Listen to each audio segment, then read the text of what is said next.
Welcome to Flourish. I'm Diane Planidin, and you're in the right place if you're ready to create an inspired life. And we do so by working on our own personal development so we can be strong role models for those we love and mentor. Today, I want to talk about being human and self-actualization.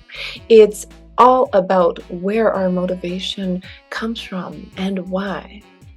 My favorite source for this particular topic is from Maslow, and he actually wrote a very, very good book. It's called The Farther Reaches of Human Nature, and you probably know by now that human nature is fascinating to me. What really makes us all tick?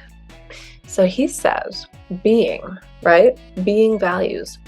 Self-actualizing people are, without one single exception, involved in a cause outside their own skin, in something outside of themselves. They are devoted, working at something which is very precious to them, some calling or vocation in the old sense, the priestly sense.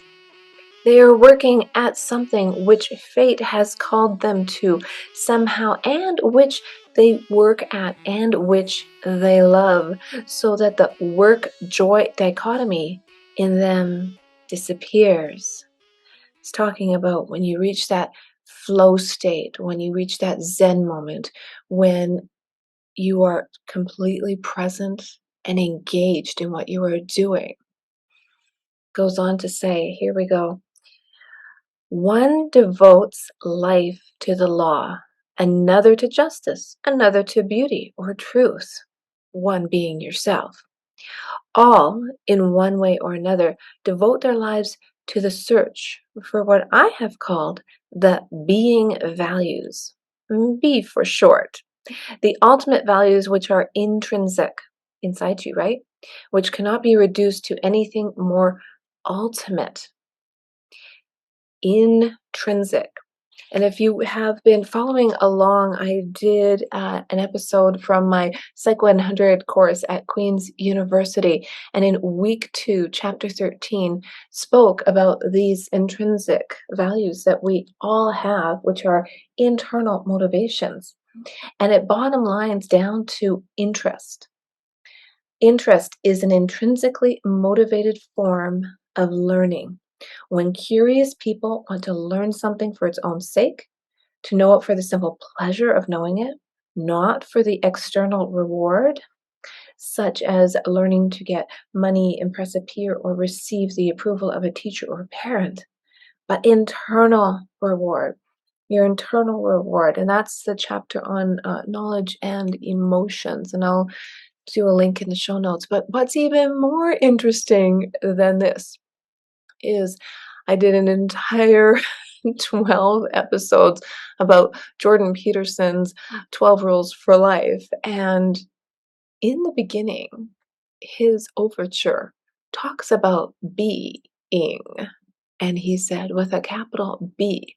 So this B for short from Maslow has carried forward through time.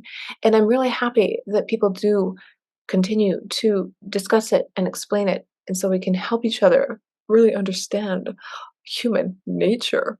And it's really quite fascinating. And that's what's really important, because we all have that within us.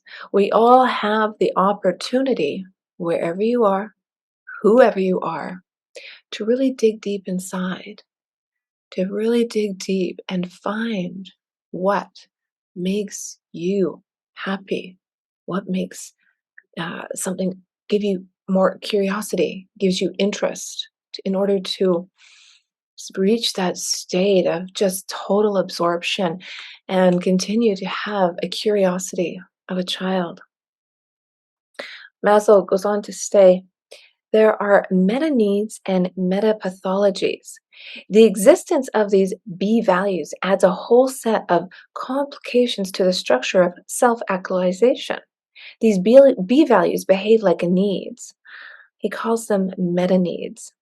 Their deprivation breeds certain kinds of pathologies which have not yet been adequately described, but which he calls metapathologies. the sickness of the soul, which come, for example, from living among liars all the time and not trusting anyone. Just as we need counselors to help people with the simpler problems of unmet needs, so we may need meta counselors to help with soul sickness that grows from the unfulfilled meta needs. Now, what's really super interesting about that is if you are not feeling well, if your soul is hurting, if your spirit is down, there's a need you're not fulfilling.